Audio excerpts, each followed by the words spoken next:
আসসালামু আলাইকুম ওয়া রাহমাতুল্লাহি ওয়া বারাকাতুহু। আমরা দেখতে পাচ্ছি F64 উপরে একটি লোগো আছে, in plug in out in out in out. এটা বুঝতে পারছি না, এটা সমস্যা হচ্ছে।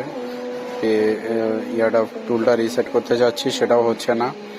তারপরে এরকম সমস্যা দেখাচ্ছে। আর ফাইলটা আমি যে ফুল ব্যাকআপ করব বা ইনফরমেশন নেব, সেই ফুল ইনফরমেশনটা আসতেছে না। এখানে আসে এটা এই অবস্থায় চলে আসছে। অনেক চেষ্টা করলাম, চেষ্টা করার পর হয় না।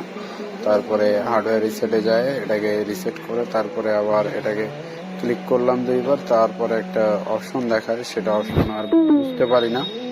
তা আপনারা কারো জানা থাকলে একটু আমাকে সাহায্য করবেন ইনশাল্লাহ।